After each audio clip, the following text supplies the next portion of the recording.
Hanoi stirs all your senses, the heat on your skin, the buzz in your ears, but it's the rich, layered flavors that linger. Morning to night, the city hustles, and almost every story it tells begins at a table or a plastic stool. Hanoi's food and cafe scene runs deep, woven into the city's very fabric.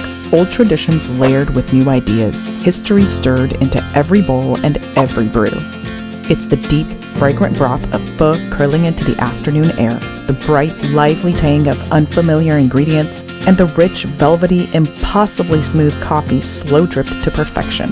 And somehow, the price stays as light as the experience is rich. If you measure a journey in flavors and moments brewed slow and strong, this city will leave your palate chasing the memory long after the last bite.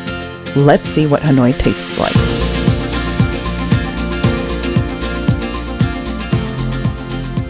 Hanoi moves fast, a blur of color, motion, and sound, but its flavors make you pause.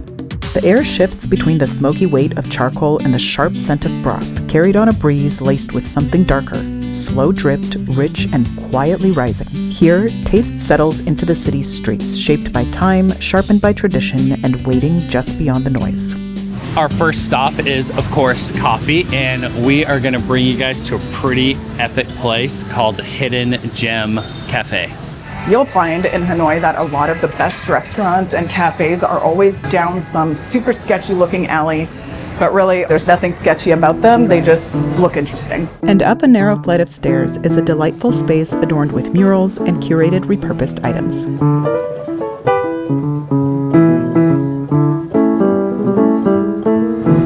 One of my favorite things about cafes in Hanoi is that they are all so unique. There's a lot of creativity when it comes to decor in Hanoi, and it's just really fun to actually just go cafe hopping and try out different places. Green coffee and some coffee.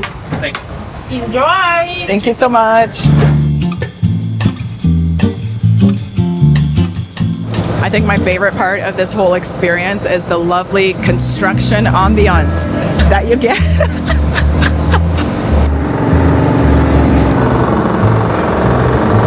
We're starting off the morning the right way with a fin filter coffee. This is Vietnamese coffee. The fin filter is a Vietnamese style gravity filter coffee making contraption, and it is amazing.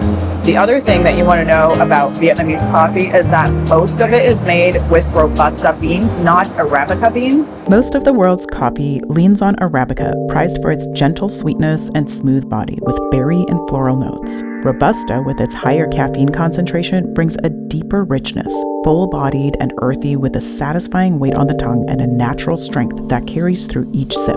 Hints of dark chocolate and richly roasted nuts weave through its denser body, balanced by a grounded boldness that gives it depth without overwhelming. That, in combination with the way that the coffee is brewed, it takes about 4 to 5 minutes for the coffee to fully drip through. And because of that, a lot more caffeine is extracted from the beans. So Robusta beans combined with a thin filter make a super strong coffee. It's about twice as strong as a shot of black espresso. Traditional Vietnamese coffee is also served with sweetened condensed milk. I personally prefer a black coffee, so I'm not going to go with that option. But if you wanted a milk coffee, you would put the sweetened condensed milk in with the black coffee, mix it up, and oftentimes they serve it cold with some ice. I ordered mine hot. Now we're going to give it a try. Bold and unhurried, it's a flavor meant to be savored slowly, steady, enduring, and unmistakably strong. Oh man, that is really strong. It's so good though. Like, if you like strong coffee, this is absolutely amazing. It's a really nice, smooth finish. Its richness holds steady and blends like lattes, lending depth and strength where milk softens everything else. This place does coffee right. If you have watched any of our Vietnam series, you know that we love salted cream coffee. I'm telling you, this is the best coffee I've ever had in my life. It is absolutely incredible. And again, I mean, Vietnam and the coffee scene here is absolutely incredible. And this cup of salted cream coffee is no exception. Salted cream coffee is just Vietnamese dripped coffee, and then they add a little bit of salt and a little bit of vanilla to some thick cream, whip it up, and then put it on top. And the flavor that it gives this coffee is like mind-blowing. We've raved about it for like 2 months now. This coffee has changed my view on coffee, actually. It is that good. The coffee was amazing, and let me tell you, you cannot chug Vietnamese coffee, okay? You gotta drink that stuff slowly. And now that we're properly caffeinated, it's time to put some food in our stomachs. The most important thing that you can do to prepare for a food tour in Hanoi is make sure that you start starving. Like, eat your dinner early the night before, don't have breakfast until 11.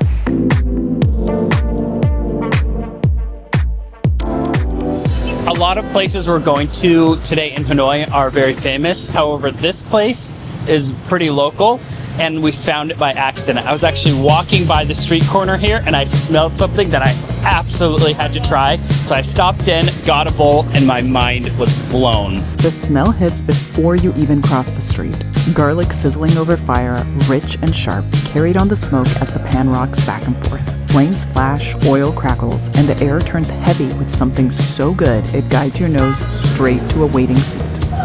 Okay. That one is Bun Bo Nam Bo. Okay, Bun Bo Nam Bo. This is, yes. This is Bun Bo Nam Bo. What they have is like this sweet, slightly spicy sauce, and then they put some rice noodles, some deep fried onions, some beef that's fried in garlic oil, and bean sprouts, and then they put some cucumber and some shredded lettuce in here, and then you mix it all up. I'm really excited to eat this.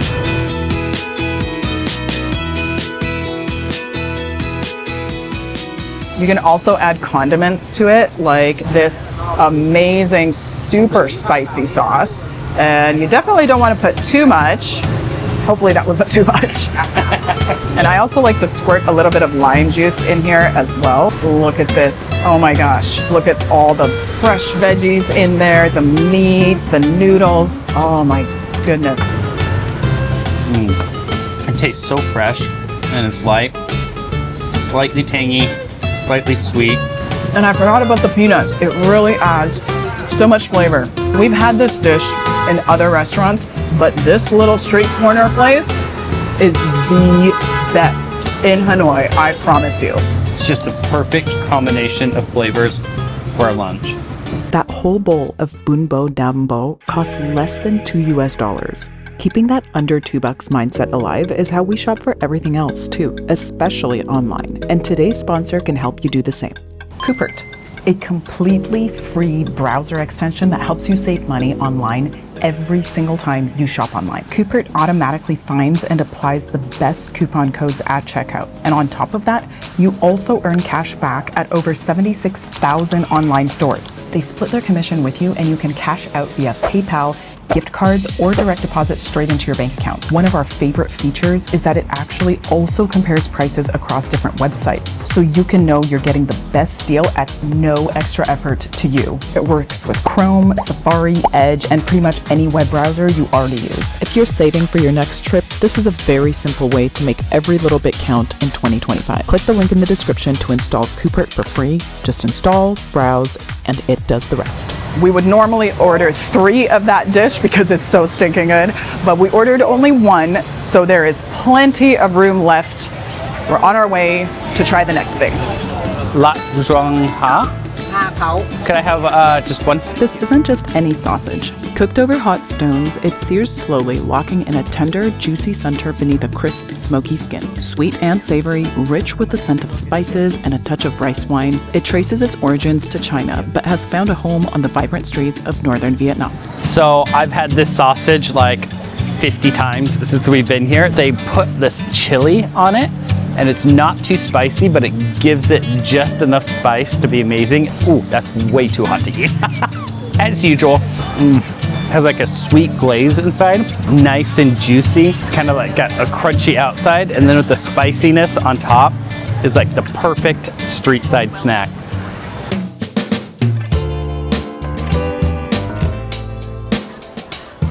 Our next stop is an awesome local spot. As you can see, it is full of local people here. We've again been here a few times because it's so good. It's known for its fresh spring rolls. Fresh spring rolls are, as the name indicates, not deep fried like other spring rolls. You get this rice paper right here, And you fill it up with all of the fresh veggies. They've got some mango here as well, and the mango is actually younger, so it's not very sweet. It's a little bit sour. And it adds a nice little tang to it. You get this deep fried rice paper and the pork sausage.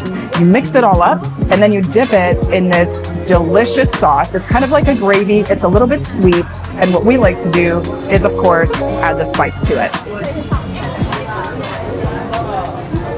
I really hope I didn't put too much chili. It looked like a lot. This is so, oh, that's spicy. I couldn't believe how much you put in there. She always puts way too much spice in her food and then regrets it. I'm just going with the regular gravy. That was spicy, but it's really stinking good. This spring roll is so fresh. And the sausage has its own, what do you call it? Its own seasoning. The sausage has its own seasoning. And when you mix that together with the rice noodles and all the fresh stuff, oh my goodness, it's so good. This dipping sauce really brings it all together. I love how the deep fried rice paper gives this such a nice crunch, along with the seasoned sausage. And I can see why this place is so popular. And you can see why we've been here like 50 times in the last 3 weeks. One thing I've been really surprised about the food here in Hanoi is the amount of fresh, good food you could get. It's not just soups and things, but there's such a huge variety of food to get here, and this is one of the best.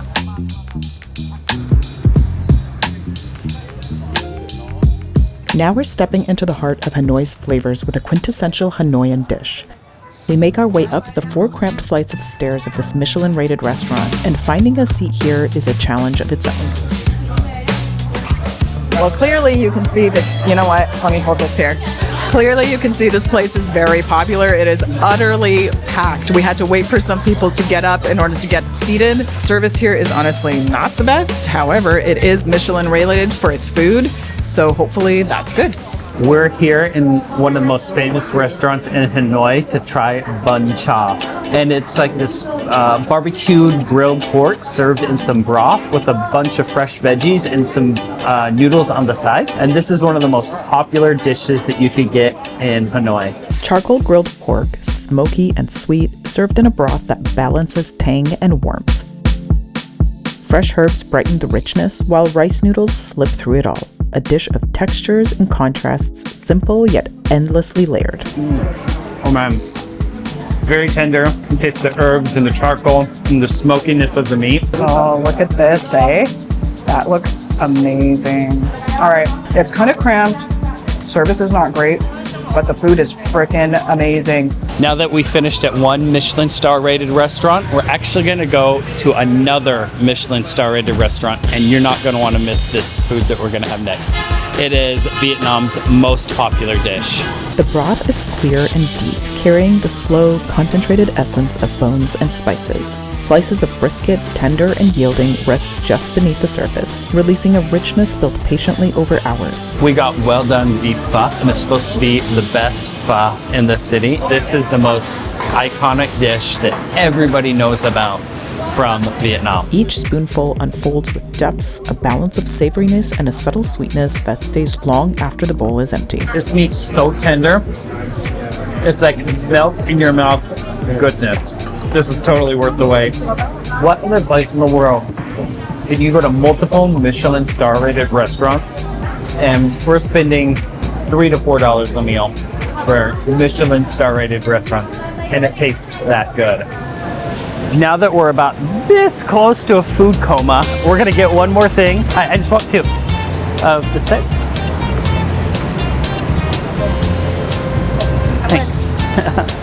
Look at this. On the outside, they have like these sesame seeds. And inside, they have that sweet bean paste. The donut. Can't go wrong. While in Vietnam, we've learned there's no time limit on coffee drinking, so we're taking a break the Vietnamese way with an early evening coffee. And after a day like this, it's a welcome pause. The flavors we've tasted today are more than just good meals. They're a glimpse into a way of life shaped by history and many generations, but still very much alive in the streets around us. It's a privilege to experience even a small part of it, one dish at a time, with every bite offering a glimpse into a culture that speaks beautifully through its food.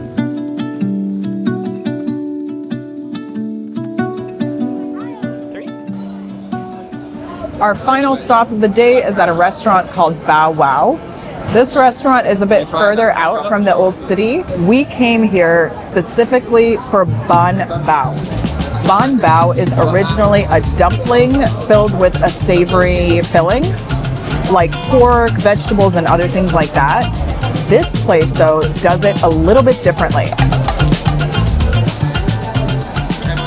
Look at how awesome this looks. As you can see, it's this restaurant's own very unique take on a traditional Vietnamese dish. They've got the bun on the outside, but they've kind of turned it into a wrap. That is really, really good. They have a sauce in here. I don't know what it is. It's like spicy mayo or something, right? Yes, Yeah, it's like spicy mayo with pickled onion, the pork, and the fresh veggies. Oh my goodness. Also, the rice bread is so soft and fresh. Absolutely delicious. What an incredible place to do a food tour. Hanoi really is one of those unique cities that you can find just about anything, and it's all done really, really well.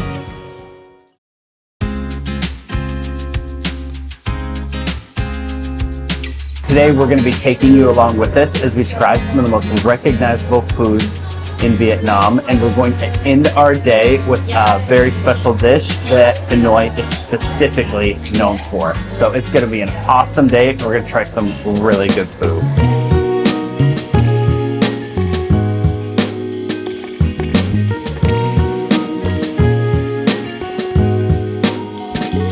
This is yet another highly rated cafe that you can easily find in Hanoi.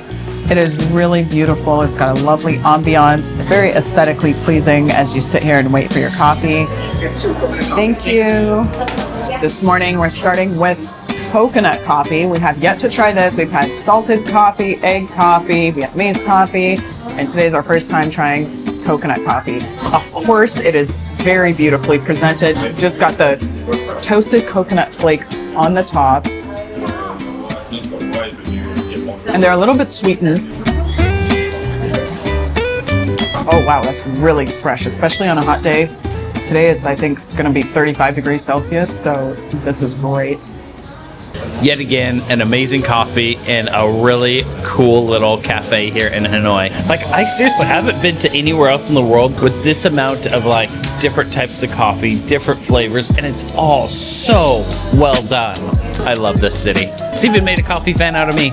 He's finally been awakened to the life and joy that coffee brings to the world. Cheers.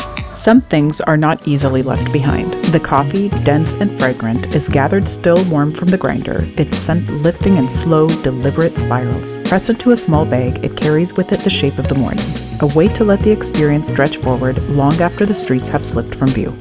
The day presses on, carrying us toward the hustle of daily life, alive with the press of engines and footsteps. And through the noise, without ceremony, Hanoi offers something it has perfected over time. I think probably the two most popular dishes that everybody knows Vietnam for are pho and banh mi. We had pho yesterday, and today we're having banh mi. And banh mi 25 is supposed to be the most popular place to get it here in the old quarter of Hanoi. And so we got some pretty amazing looking sandwiches, and I'm really curious to see if they're actually as good as everybody says they are. So let's test this out. Oh man, the bread is perfect.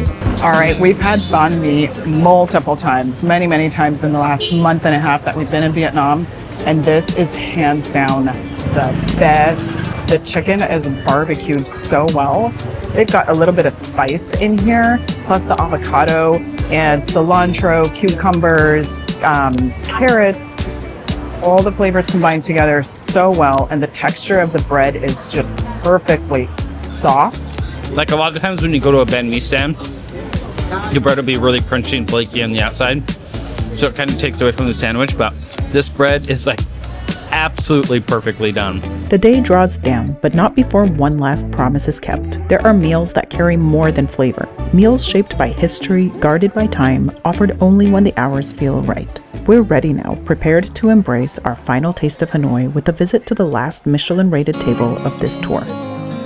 So this is the last dish that we're gonna eat, and we have come out to eat Cha Ka La Vong. I think that's how you say it. As soon as you walk into this restaurant, it immediately smells like dill and green onion cooking together. It's basically pre-cooked catfish, and it's seasoned and looks like turmeric and a whole bunch of other spices. They put some dill in here, and they put some green onions in here. They fry it up over this like hot pot type thing right on the table. Our waiter was amazing too. He didn't even ask any questions. Like, he sat us down and then automatically just started showing us how to put this dish together, because he just probably assumed that we have no idea what we're doing, which we don't. So that was really nice of him to just offer to demonstrate like that. First served in the late 19th century, Cha Ka La Vong was born in a small home on what is now Cha Ka Street, where the Doan family diligently fed anti-colonial fighters resisting French rule. The catfish is dressed in a satisfyingly crispy coat, soft beneath the surface, and carries a richness that turns buttery as it meets the heat of the pan. A curl of steam lifts the scent of dill and scallions, sharp and green, threading through the air. It is a dish that holds the weight of its history in every detail, a final note of Hanoi, enduring, intricate, and true to itself. And look at how beautifully this sizzles just right in front of you. Oh my gosh, this looks amazing. It was invented here about 100 years ago, and it even has its own street named after it. That's how popular it is. So we've been waiting for 2 days to try this, and now let's dig in. Oh my gosh. It's incredible. Oh my gosh. I am not just saying that, okay? That was like a legitimate reaction. I'm about to fall off my chair right now. This catfish is perfect. It's buttery. Yeah. The outside of it is nice and soft, and combined with the dill and the cilantro, it melts together so well. I think I'm gonna say this is the best food that we've had so far in Hanoi. Depends on your flavor or your preference, but this is my personal favorite. This is my personal favorite dish in Hanoi. You have got to come here and try this place out. Not only is the food incredible, but the restaurant itself is a beautiful, air-conditioned place. The other thing we ordered here are deep fried spring rolls. These are very famous. They are filled with minced pork, mushrooms, and shallots. Traditionally, they make these in the New Year, but they've become a very popular street food. Oh man, it's crunchy on the outside. Looks like there's some seasoned pork with some vegetables on the inside, like carrots and cilantro, and wow. I mean, all the food in this country, like this country is a foodie's dream. This is amazing. In a city shaped by centuries where recipes are handed down like heirlooms, there's always one more place to find. One more reason not to leave the table just yet. We just got a really popular snack here in Hanoi, and that is fried bananas or banana fritters. And we went to a unique little spot, of course, like anything else that's good in this city. It was on a street corner. This particular spot is unique because it's been there for nearly 30 years, owned by the same family. And they have their own special blend of flour that they use and a certain type of banana. So they have a very unique recipe that they use to make fried bananas. It's not just like any other fried banana. I have never tried fried banana in my life. Dude, that is really freaking good. The outside is, of course, crunchy. It's crunchy, it's warm, the inside is very nice and soft, and it's literally almost like a pie filling. And the banana is not like bananas that we have in the West, okay? This banana, yes. Okay, probably not a good idea to do this while crossing the road here. I would almost say it might have a hint of cinnamon. I highly doubt that this has actual cinnamon in it. That's just the flavor of the banana itself. This snack would go really, really well with a cup of black coffee. Hanoi's flavors are as varied as the lives that move through its streets. In a city this vast, no two cafes are the same. Each one carries character and its own small world of scent, sound, and rhythm. To taste Hanoi is to step into its story, not just to eat, but to understand the hands and time that have shaped each dish. It's a place worth crossing oceans for, even if only to sit at a table and hold a cup of coffee still warm from the pour. There's a lot more of Vietnam's beauty we have yet to explore, so hit subscribe and come along as we embrace the unknown in the next one.